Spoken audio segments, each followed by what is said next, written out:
नमस्कार, हम हैं नेहा और हम हैं साक्षी झा। और हम दोनों आज आपको बेतिया राजघराना घुमा रहे हैं और उसके साथ साथ बेतिया का कुछ इतिहास और एक राजनीतिक समीकरण हमें क्या देखने को मिला, राजनीतिक माहौल हमें क्या देखने को मिला, हमें क्या महसूस हुआ, वो आपको बताना चाह रहे हैं। और ये केवल हमारा विचार है ना, हमारा आकलन है। आपका विचार हमसे अलग हो सकता है, हम आपके विचार का भी सम्मान करते हैं और आप हमारे विचार का भी सम्मान करिएगा, है ना। तो अच्छा साक्षी, सबसे पहले तो हम राजनीतिक चर्चा पर जाए, उसके पहले जरा बेतिया राजघराना भी हम घूम रहे हैं। ये जो आप मेरे पीछे स्थान देख रहे हैं, इसको मंडप कहा जाता है ना। तो इस मंडप में अभी हम लोग खड़े हैं और यहाँ का पहले तो आप ये जो कलाकारी है ना, पहले आप वो ध्यान से देख लीजिए। हम जरा कैमरामैन को भी कहेंगे कि जरा वो दिखाइएगा। और इसमें जो घंटा लगा हुआ है, ये देखिए, ये घंटा देखिए कि मतलब हमको लगता है कि बहुत भारी और शायद ये लोहे या पत्थर का बना हुआ है, ये भी आंकना बड़ा मुश्किल हो रहा है। हालांकि देखिए कि इसमें दरार पड़ा हुआ है, तो शायद ये पत्थर का घंटा लगा हुआ है। हालांकि यहाँ पे एक जो रहती हैं चाची, जरा इनसे भी हम बात करेंगे, लेकिन उसके पहले ज़रा कलाकारी आपको दिखा देते हैं कि कितने सुंदर तरीके से जो है ये इसको बनाया गया है। और समझिए कि 400 साल पुराना इतिहास है यहाँ का। यहाँ पर अभी कुछ लोग रहते भी हैं, कुछ परिवार भी यहाँ पे रहते हैं। तो ये 400 साल पुराना इतिहास है। और यहाँ की जो अंतिम रानी थी, है ना, महारानी कुंवर, महारानी जानकी कुंवर, उनके बारे में आप मुझे बड़ा एक अच्छा तथ्य बता रही थी। जी देखिए, बिहार एक ऐसी जगह है ना जहाँ पर आप जहाँ भी जाए आपको कुछ ना कुछ ऐसी ऐतिहासिक चीजें मिल जाएंगी। और जब हम लोग बिहार में जब बेतिया आए कवरेज करने, इलेक्शन कवरेज के लिए, तब हमने सोचा कि बेतिया राज क्यों ना घूमा जाए, क्योंकि बेतिया राज इतना समृद्ध साम्राज्य था एक समय में। और उनकी जो आखिरी महारानी थी, उनका नाम था रानी जानकी कुंवर। और उस समय में जो रानी थी, उन्होंने शिक्षा और धर्म पर ज़्यादा जोर दिया था। उन्होंने मंदिर बनवाए जगह जगह, उन्होंने स्कूल खुलवाए जगह जगह। और उनकी अच्छी बात क्या थी ना कि वो लोगों को धर्म से ज़्यादा जोड़ रही थी, शिक्षा के प्रति ज़्यादा जागरूक थी। और एक महिला सोचे इस पूरे साम्राज्य को चला रही हैं, जिस पर मुख्यमंत्री नीतीश कुमार भी काफी जोर दिए हैं। जब से वो शिक्षक पे उन्होंने बहुत जोर दिया है, जब और से वो उस जमाने की समझिए कि नीतीश कुमार के विजन वाली महिला रही होंगी। बिल्कुल बिल्कुल, सोचिए उस समय कि वो ऐसी महिला है जो खुद शिक्षित थी, काफी बुद्धिमान, काफी शिक्षित और काफी संवेदनशील। क्या होता है ना कि ये जो तीनों चीज़ों का जो मिश्रण होता है ना, वो एक व्यक्ति में नहीं हो सकता है। लेकिन जो रानी थी, उनके अंदर ये तीनों चीज़ें मौजूद थी। और इसका स्ट्रक्चर देखिए कि हम अभी ईंट का घर बनाते हैं, लेकिन इसका आप स्ट्रक्चर देख सकते हैं कि जो अंग्रेज के काल में जैसा मकान बनता था, उसका और थोड़ा सा देसी टच भी इसमें है। लेकिन हालांकि बेतिया राजघराना जो है वो मुगल काल जिस समय खत्म हुआ, उसके बाद ही राजा उज्जैन सिंह के समय से ही उनको जो है वो, हालांकि वहाँ के उस समय के शाहजहां ने ही उनको राजा की उपाधि दी थी। तो उस समय से राजघराना, ये बेतिया राजघराना जो है वो चला। और मतलब हम यहाँ पर यहाँ के ऑफिस में भी गए थे। और जब हमें जहाँ पे कचहरी हुआ, हाँ, जहाँ पर, और वहाँ पर जब हमने एक चीज़ जाना तो हम बहुत हैरान हो गए, क्योंकि बेतिया राज की जो जमीन है वो 16,000 एकड़ में फैली हुई है। आप समझ सकते हैं कि ना सिर्फ बिहार बल्कि उत्तर प्रदेश में कई ऐसी जगह हैं जहाँ पर बेतिया राज की संपत्ति है। और हालांकि अब वो बिहार सरकार के अधीन है, लेकिन आप सोच सकती हैं कि उस काल में जब अंग्रेज के आने से पहले भी बेतिया राज था। और देखिए 16,000 एकड़ में ज़मीन होना एक अपने आप में बहुत बड़ी बात है। और एक और रहस्यमयी जो चीज़ इस बेतिया राज के बारे में वो ये कि यहाँ पर बहुत सुरंगें हुआ करती थी। जब अंग्रेज़ों से लड़ाई हुई उस समय जो रानी थी जानकी कुंवर, वो सुरंग से निकल के सिर्फ नहाने के लिए वो जाती थी। सोचिए इतना लंबा सुरंग है, वो सुरंग बनाया गया है कभी अंग्रेजों से बचने के लिए। यहाँ का खजाना भी तो हमने कचहरी वाले एरिया में देखा। और एक तथ्य और हमें वहाँ के बारे में पता चला कि 90 के दशक में वहाँ पर लूट हुई थी। और उस समय कहा जाता है कि अरबों की संपत्ति उस समय लूट ली गई। 3 अरब की लूट हुई थी, जैसा 3 अरब की लूट हुई थी। और देखिए यहाँ की राजनीति भी बड़ी अटपटी है। मतलब क्योंकि यहाँ पे उत्तर प्रदेश भी लगता है, जो सीमा है नेपाल का भी सीमा यहाँ से टच होता है। तो वहाँ की जो टच है ना, वो बेतिया में देखने को मिलता है। यहाँ से ही लोग नेपाल भी जाते हैं। लेकिन हमने जब सोचा तो हमें लगा कि एक बार बेतिया राज तो घूमना बनता है। अच्छा, इसलिए चाची यहाँ पे रहती है। हाँ, इनसे भी थोड़ा बातचीत करते हैं ना, तो जरा चाची से भी बात करते हैं। कैसी हैं चाची? हम अच्छे हैं। अच्छे हैं। अच्छा चाची, ये बताई, रोगो भोजपुरी जान लेना? हाँ, भोजपुरी भी जान। तो ये बताई कि बेतिया राजघराना कितना पुराना बा? कहने में सुनने में तो यही आता है कि लगभग 300-400 साल पहले। 300-400 साल ना जी।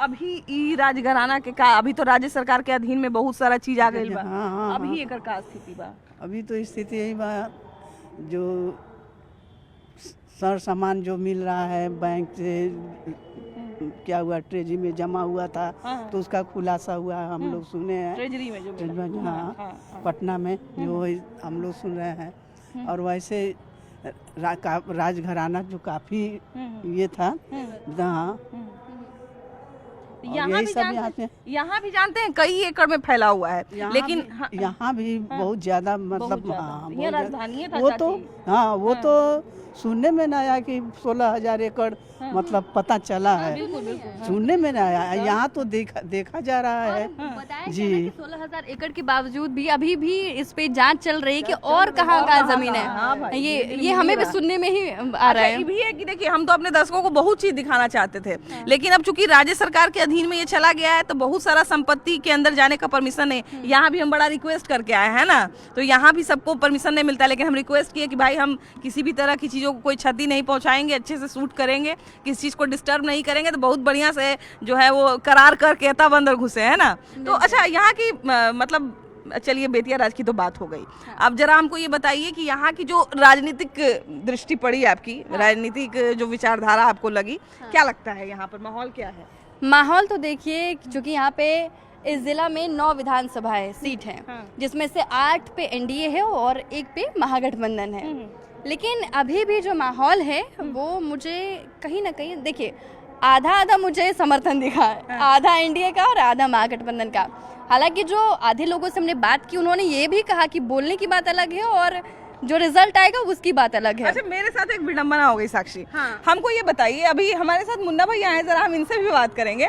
मुन्ना भाई, हमको ये बताइए कि यहाँ पर 8 सीट पर एनडीए है, तो सारे जनसुराज के समर्थक हम ही को मिल गए थे क्या? जनसुराज के बड़े समर्थक हमको सीधे तौर पर यहाँ हम लोग जो पिछले 20 सालों से देख रहे हैं, जो दिखता है वो बूथ पर होता नहीं है। अरे बाप रे। लेकिन जब भी रिजल्ट आता है तो एनडीए के पक्ष में ही आता है। पिछले अगर 30 सालों के इतिहास की बात करें हम लोग, तो लोकसभा के किसी सीट पर एक बार रघुनाथ झा को अगर हटा दिया जाए तो लगातार एनडीए के कब्जे में यह सीट रहा है। अब कल्पना करिए, यहाँ 9 विधानसभा की सीटें हैं और 8 पे एनडीए का कब्जा है और 1 सीट माले के पास है। कांग्रेस और आरजेडी के पास एक भी सीटें नहीं है यहाँ।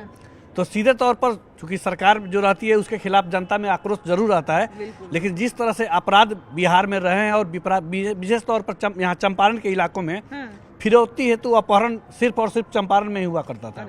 लोग यहाँ के लोगों को उठा कर ले जाते थे, 1 महीना 2 महीना रखते थे और मनमानी रकम वसूलने के बाद उनको मुक्त कर देते थे।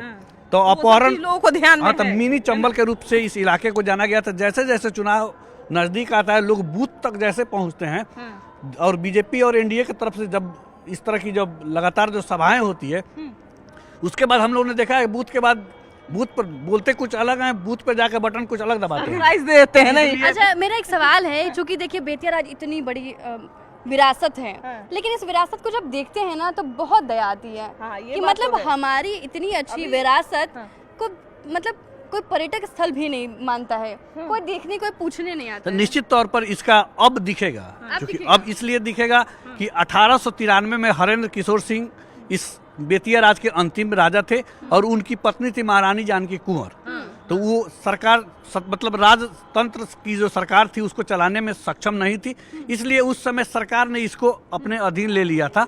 तो निश्चित तौर पर धीरे धीरे सरकार ने अपने अधीन जरूर लिया, लेकिन पिछले साल जब के पाठक बिहार में आया करते थे, राजस्व परिषद के जब सचिव बने थे, उस समय सरकार ने एक कानून बनाया और 2024 में यह कानून पास हुआ कि बेतिया राज की जो भी संपत्तियां है वो अब वो बिहार सरकार की होगी।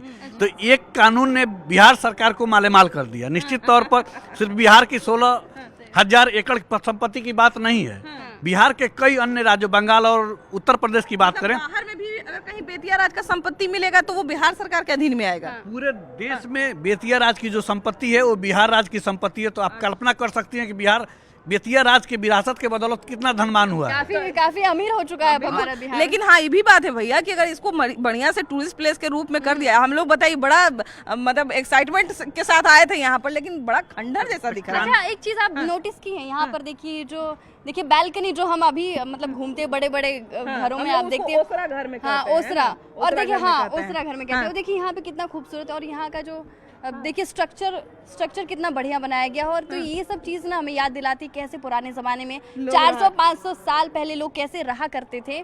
तो इसको मुझे लगता है कि थोड़ा डेवलपमेंट की जरूरत है, सरकार को थोड़ा इस पे, क्योंकि अब बिहार सरकार के अधीन आ चुका है तो शायद अब सरकार इस पे थोड़ा ध्यान अच्छा, दे। बेतिया राज की भी बात हम लोग कर रहे हैं, लेकिन भैया अभी तो लंबा समय हो भी गया, हम लोग बहुत घूम फिर लिए, बहुत ज्ञान भी दे दिए।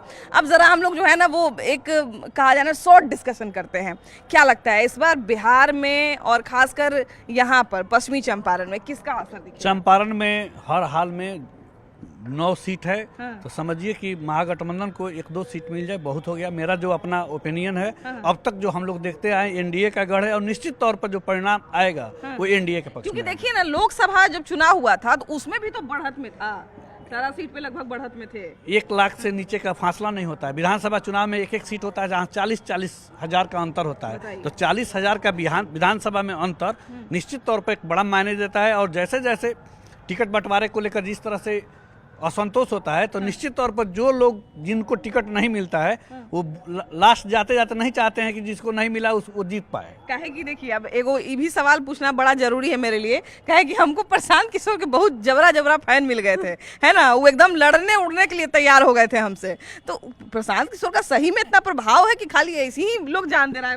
कोई ऐसा विधानसभा नहीं था जहाँ 5 लोग प्रशांत किशोर के जनसुराज पार्टी के उम्मीदवार नहीं थे। लेकिन कई ऐसे सीट है कि जो 5 जो उम्मीदवार जो थे, जो फाइनेंशियली घूम के जो जनसुराज को मजबूत कर रहे थे, कई ऐसे विधानसभा हैं जो नाम आ रहे हैं, उसमें वो 5 लोगों का नाम नहीं है, कुछ नया नाम भी आ रहे हैं। अरे भाई तो निश्चित तौर पर ये चीज सुनने को मिल रहा है। तो निश्चित तौर पर जो नाम आएंगे और जो 5 लोगों ने जनसुराज को इस मंजिल तक पहुंचाया है और वो ऐसे लोगों को टिकट नहीं मिलता है, तो निश्चित तौर पर जो बोल रहे थे बूथ में जाकर परिवर्तन होता है, निश्चित तौर पर पश्चिमी चंपारण के इलाके में वो दिखेगा और बूथ पर वो परिवर्तन दिखेगा आपको। शादी में फूफा की भूमिका निभाएंगे। अच्छा, एगो और चीज हमको बेतिया का अच्छा नहीं लगा कि यहाँ के लोग बोलते नहीं है, बोलेंगे लेकिन ऑफ कैमरा बोलेंगे, कैमरे पे कुछ नहीं बोलते। यही तो मैंने बोला ना कि बेतिया के लोग बोलते कुछ अलग है, बूथ पर जाके करते कुछ अलग है। ये तो हमको खुद पर्सनल एक्सपीरियंस हुआ है मेरा, क्योंकि लोग बोल माइक पे नहीं रहे हैं लेकिन पीठ पीछे पूरा बोल रहे हैं। चलिए, बोले चाहे नहीं बोले भाई, बेतिया के लोगों से, पश्चिमी चंपारण के लोगों से यही मतलब आग्रह है कि आप लोग वोट जरूर देने जाइएगा, है ना। मतदान प्रतिशत जो है वो एक हेल्दी रखिएगा, स्वस्थ रखिएगा, मतलब एक अच्छा आंकड़ा तक पता चलना चाहिए। हम लोग जा रहे हैं, लेकिन आपसे ये वादा लेकर जा रहे हैं कि बढ़िया से मतदान करिएगा, बढ़िया से वोट करिएगा, चाहे जिसको भी वोट करिएगा, है ना। बिल्कुल बिल्कुल। और देखिए यहाँ की जो मतलब जो भी विचारधारा हम लोगों ने देखी है वो आपको बता दिया है। बाकी आपकी भी अगर कुछ राय है तो जरूर बताइएगा। हम नेहा और हमारे साथ साक्षी। और देखिए अगला ट्रिप हमारा गोपालगंज का है, तो गोपालगंज के बारे में कोई अगर आपका ऐसा लोकेशन हो तो हमें कमेंट करके जरूर बताइएगा। तो इस वीडियो में बस इतना ही, चलिए चलते हैं, बाय बाय।